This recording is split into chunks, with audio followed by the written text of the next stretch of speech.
Finally, Big Ray is back doing Monday Night Raw for OneWrestling.com. Ladies and gentlemen, this is Big Ray's Wrestling Show. If you don't know me, I am the Mark of the Masses, the man with a plan. Big Ray here to stay to talk some WWE Monday Night Raw today. The date is 7/28/2014, ladies and gentlemen. And I gotta be honest with you, it's been well over 2 years, almost 3 years since I've recorded a Raw review for OneWrestling.com. Andre Corbeil, follow him at Andre_Corbeil, has now taken over the TNA. And we know there's a lot of controversy coming with the company, but nothing has been confirmed yet. That's why we haven't reported anything. And you know, OneWrestling.com only reports what is confirmed information. Ladies and gentlemen, we're going to move on to this Monday Night Raw, which was just a Raw full of promos, man. I mean, literally, promo after promo after bit after promo after bit. What the hell? I mean, the matches that they had were relatively good, but it was just 2.5 hours of promo. Alright, let's say 2 hours of promo and an hour of wrestling. Just make it a 2-hour show. But nonetheless, it is pro wrestling, and we jump off the night. Let me get a little closer to you, ladies and gentlemen. We have John Cena coming to the ring with a mixed reaction from the crowd as always. John Cena alluded to the Plan C, seated by Triple H, Hunter Hearst Helmsley, or as we know him, Paul Levesque.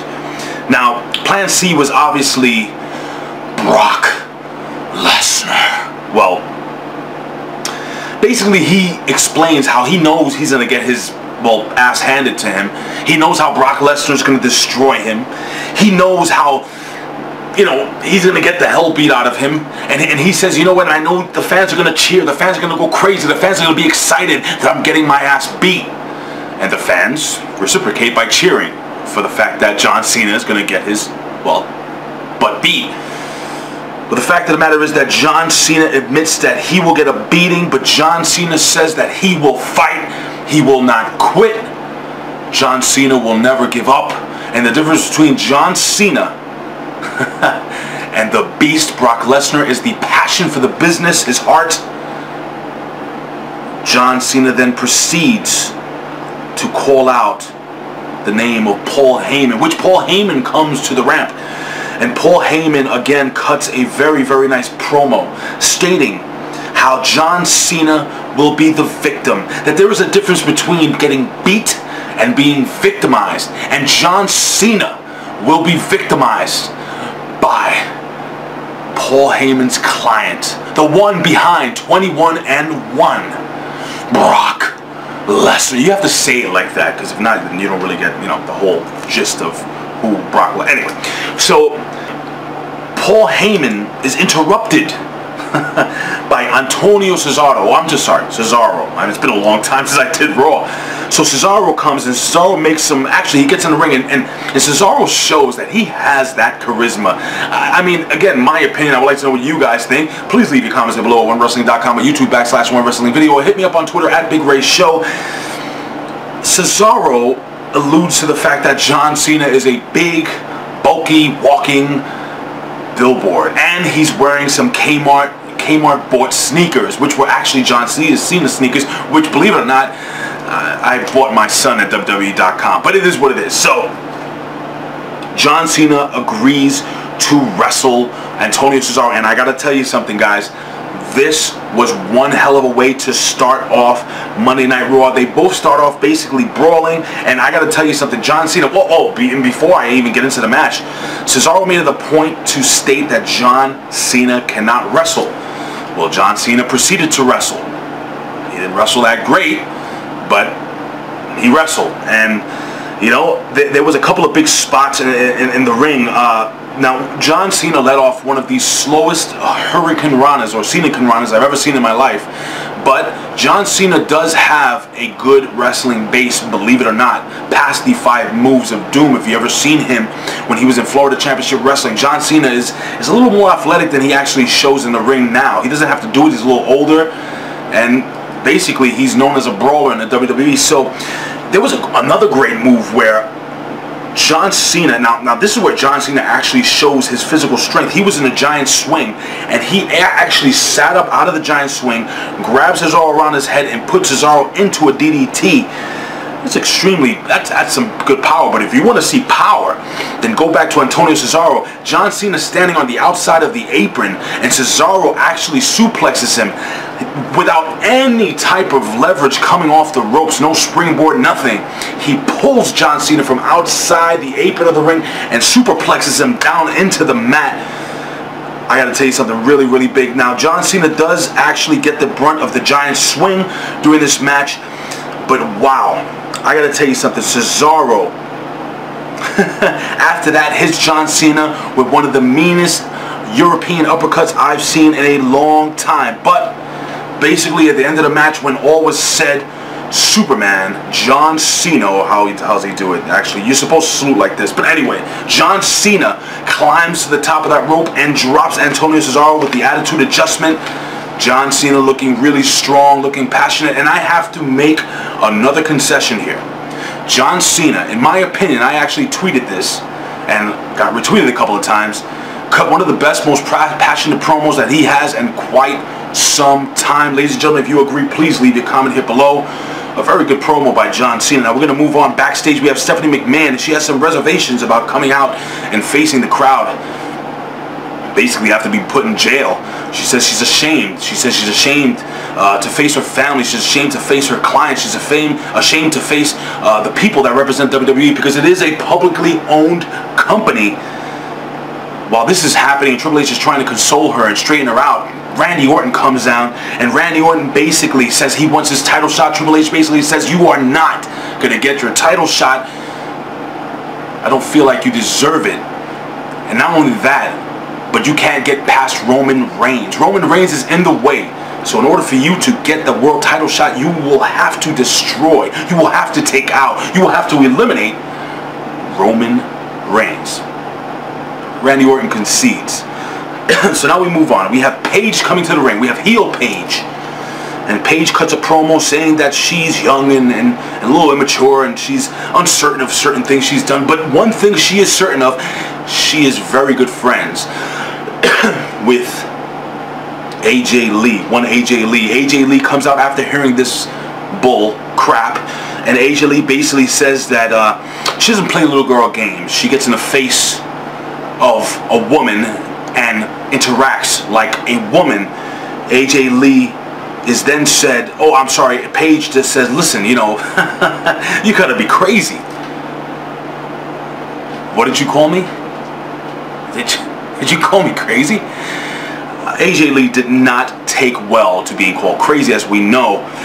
Well, AJ Lee basically attacks Paige and almost decimates her, throwing her into the steps outside the ring.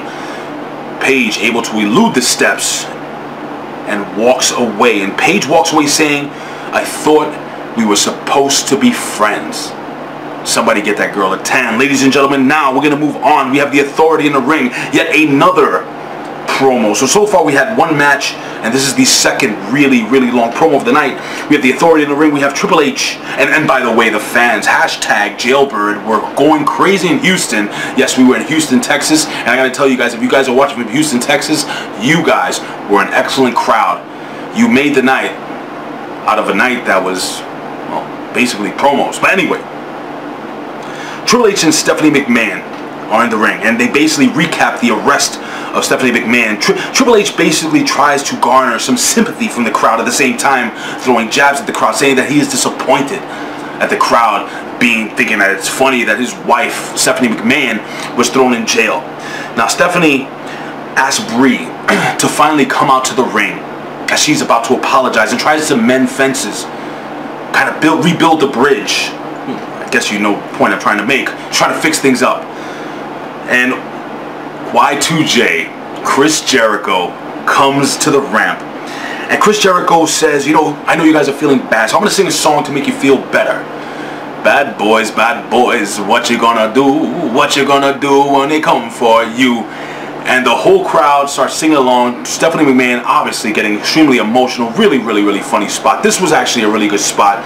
And Chris Jericho goes back into the old school bag. And speaking of old school, don't forget to follow myself and You Got the Show, Bill Schuyler, as we do. We have a really good old school wrestling show here at OneWrestling.com every Wednesday, but I'll post you on that later. He reaches into the old school bag and he calls her a filthy, dirty, brutal, bottom-feeding, trash bag hoe. And as soon as he's about to say that, Triple H then interrupts, and Triple H says, you know, you have to worry about Bray Wyatt. Well, actually, you have to worry about your match tonight, and that's against Seth Rollins. And as he says that, Seth Rollins comes and attacks Y2J from behind with the Money in the Bank briefcase. Ladies and gentlemen, this is looking to be an exciting little feud. Now we have the Intercontinental Champion, The Miz, coming to the ring with Rybaxel, Curtis Axel and Ryback, versus Dolph Ziggler and the Usos. Now during the match, Xavier Woods, Kofi Kingston, and Big E are watching. Now it's no surprise that this is happening now in the WWE. Now, WWE wouldn't be good businessmen if they wouldn't have done this. What am I talking about? All the controversy over the fact that people are stating that WWE is allegedly racist. The WWE allegedly does not push their Latino stars or black stars or Asian stars, or, well, basically, yeah, it doesn't look like they really push many stars. But anyway, it is what it is. We have this faction of 3 African-American wrestlers down at the ring watching, and they do absolutely nothing. So I would like to know what you think they're going to do. My opinion, maybe they're scouting the Usos. Possible? Maybe. Maybe not. So anyway, during this match, we had, and it was a relatively decent match, and during the match, The Miz attempts to distract Dolph Ziggler, but Ziggler is able to hit the zigzag on Ryback for the 1-2-3. But the main point of this match, I truly believe, was to bolster the feud between Dolph Ziggler and The Miz. Again, I'm really liking The Miz's remake. I love Dolph Ziggler, but that boat is slowly passing by. Look at it go. For Dolph Ziggler. WWE, you gotta give this guy a chance. But again, my opinion.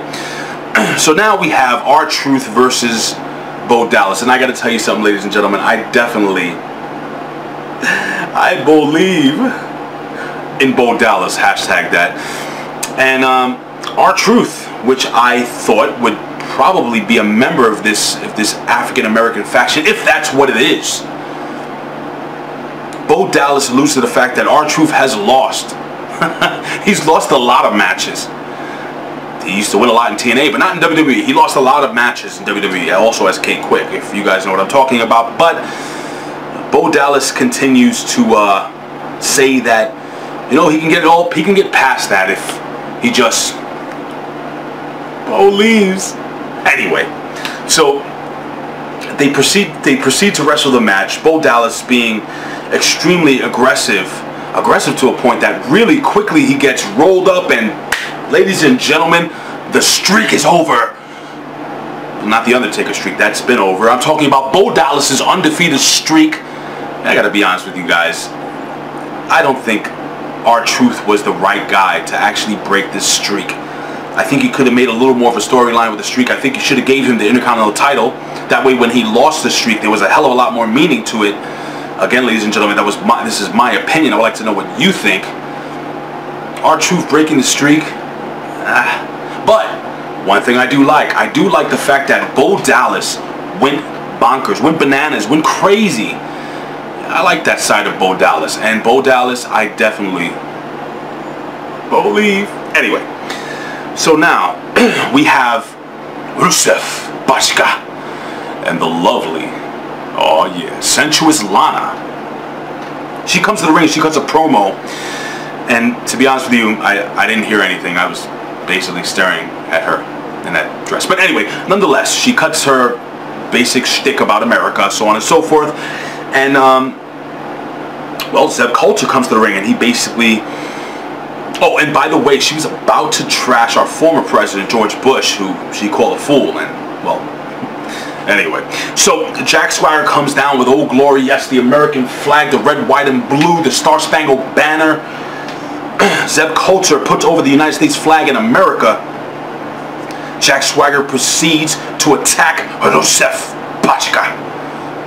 That's what he says. If anybody knows what that means, if anybody speaks the Bulgarian language, could you please explain to me? But Rusev is attacked and he's about to be put in the ankle lock, and he actually gets away. He gets a big boot to the face, but he actually retreats Rusev.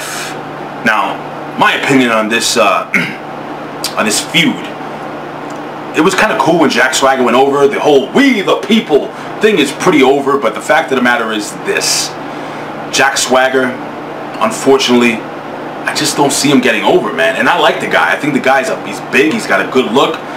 Zeb Coulter's a great manager. I just don't know why. What is this, my New York coming out in me? I just don't know why Zeb Coulter and Jack Swagger cannot really, or Jack Swagger cannot really get over. Anyway, well, we're going to move on. Now we have Damien Sandow, one of my favorite wrestlers and the most entertaining wrestlers on the roster. Probably one of the most charismatic, intelligent, and well-rounded professional wrestlers. Young, good-looking, not facially, but I'm talking about the whole package. Nice beard. Comes down dressed as a friggin' astronaut. Houston, we have a problem. The problem is that Damien Sandow needs to be booked seriously. It is about time that Damien Sandow is booked like a legitimate superstar that he is. Well, of course, Damien Sandow jobs to the goof known as Adam Rose. I am not a big fan of Adam Rose. At first, I was a little bit of a rosebud. Just a little bit. That much. But he got tired really quickly. He's quickly hit with the party foul for the 1-2-3. Damien Sandow, one of the most entertaining and best wrestlers on that roster. Trust me, it's true. So now we have Roman Reigns versus Kane. So now, let's break this down really quickly. So far, so good. Well, so far, so bad. Not a lot of wrestling. Not a lot of good wrestling. A lot of promos. But we get into, finally, a solid match between Kane, the monster, the demon Kane, and Roman Reigns, which ended up not being a match. So Roman Reigns is coming down the aisle, because apparently he doesn't use the regular dressing room as the other wrestlers do. But Roman Reigns comes down the aisle, and I got to tell you something, guys. I am not a big Roman Reigns guy. I'm a Paul Heyman guy. But I'm actually more of a Dean Ambrose, Seth Rollins guy. Why? You say, why the hell are you? Roman Reigns, he's so big, he's so good looking, he's so athletic, he throws that Superman punch and Samoan drop, and that's about it. Roman Reigns has a long way to go. I honestly do feel, and I'm going to get a little serious here, I honestly do feel that Dean Ambrose is the total package. I love it. I love it. He's definitely, everybody says he's a mix between Stone Cold Steve Austin and Rowdy Roddy Piper. A little bit of Dirty Dick Slater in there. Man, I gotta tell you, Dean Ambrose is so far and above and beyond the talents of Roman Reigns. At this point in juncture, doesn't mean that Roman Reigns cannot be a major star in WWE. I think he will. They're gonna probably put the belt on him. That's what they did with Jack Swagger. You saw what that got him. Alright, so Roman Reigns is basically attacked as he's walking down the aisle, and not the aisle, the main aisle. I'm talking about one of the aisles, the concession stand aisles, and he's attacked by Randy Orton.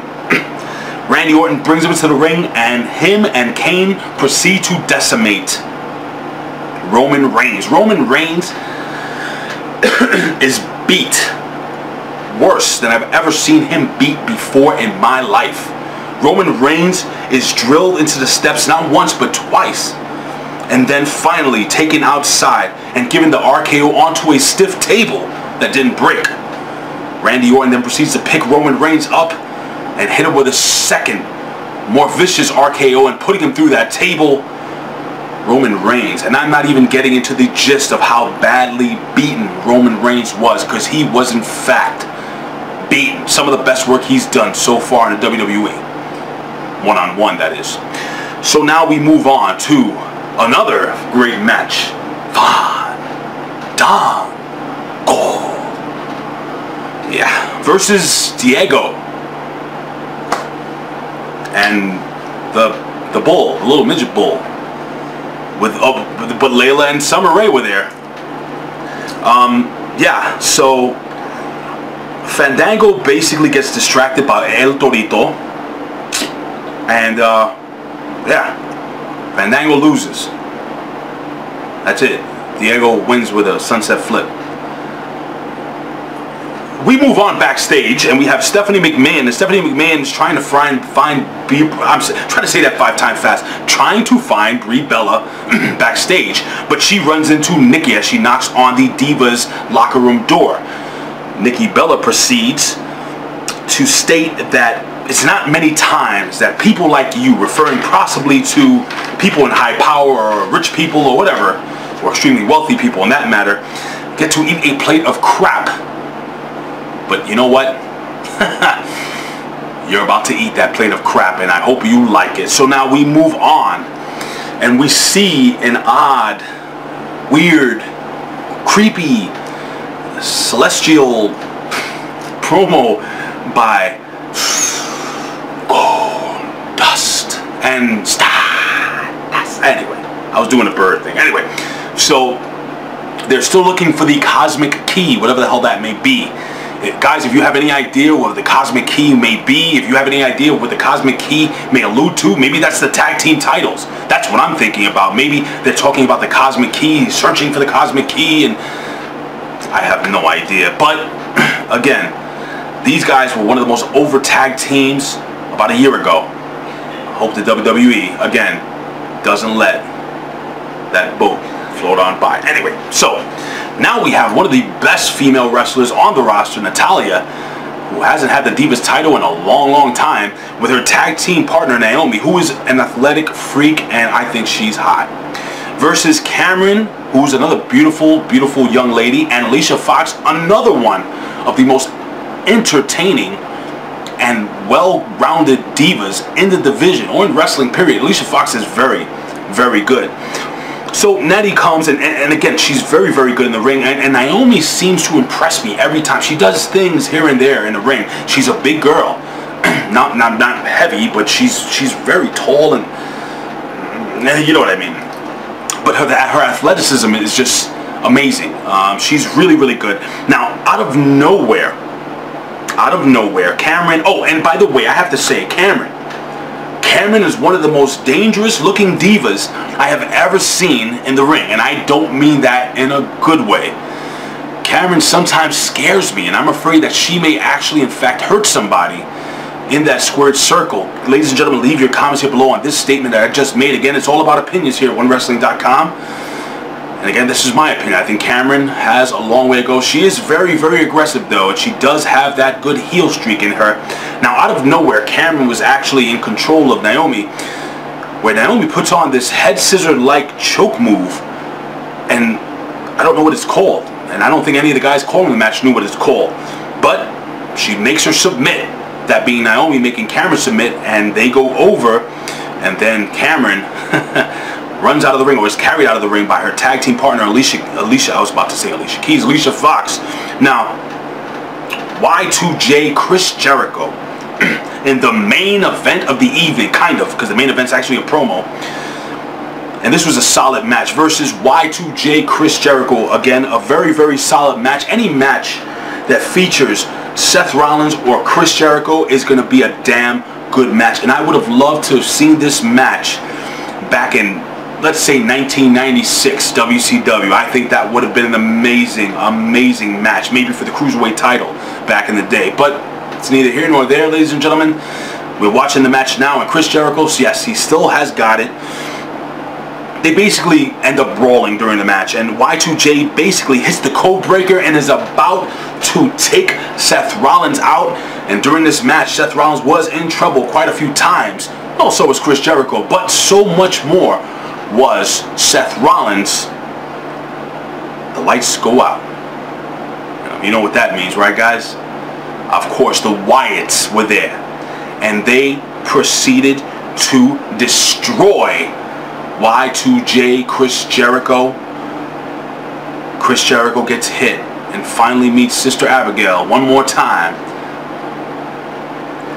I think this is going to be a really good SummerSlam match, a good SummerSlam rematch, and I think Chris Jericho will finally put over Bray Wyatt. Bray Wyatt one of the best in the business today. I said it. Bray Wyatt, in ring and promo wise, one of the best in the business today. I hope I don't get any dislikes for that. Again, it's my opinion. Please leave your comment below. So now, Stephanie McMahon's in the ring. And this is the main event of the evening. One fall, 20 minutes of talking. Stephanie McMahon goes to the ring. And she says that she has been humbled by going to jail. And she proceeds to get emotional. And Brie finally comes to the ring and she says she has a few demands for Stephanie McMahon. She says... Oh, I'm sorry. Prior to the demands, Stephanie McMahon said that, you know, she would give her sister a raise and she would apologize if she drops all the charges. Brie agrees and says that's great, but she has some demands, ladies and gentlemen. The demands are that she gets her job back. And the second demand is that she wants a piece of Stephanie McMahon, and knowing that way, guys, a piece of Stephanie McMahon at SummerSlam. A lot of people predicted that this match would happen, and lo and behold, it has. It is booked. Or is it? Stephanie McMahon proceeds to cry. She's like, I don't want to do it. But Stephanie McMahon says, will you do it if I drop all the charges? After going back and forth with the verbal banter, Stephanie McMahon, with tears in her eyes, fine, I'll do it. But there's one thing you gotta know. And she slaps the living crap out of Brie Bella, knocking her to the floor. And she says, I'm gonna make you my bitch. Didn't expect that. Didn't expect that. Brie proceeds to attack Stephanie McMahon. Ladies and gentlemen, we have another match for SummerSlam booked, and this is a match I'm actually going to be interested in. Don't sleep on Stephanie McMahon. The girl is in good shape. She is powerful. She is strong. Never been the best worker. Again, she was the WWE Women's Champion, not the Divas Champion, not the Butterfly Belt.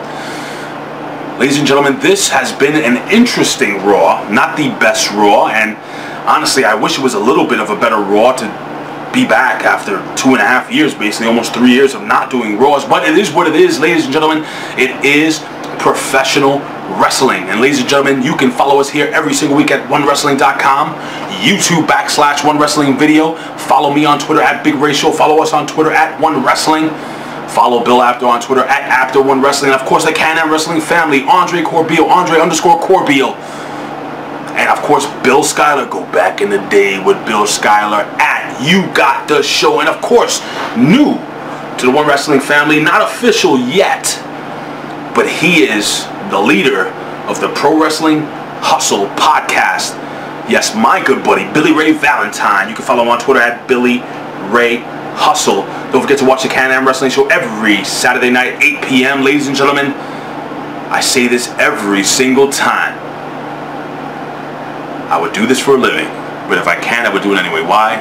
Because I love talking wrestling, guys. I love you.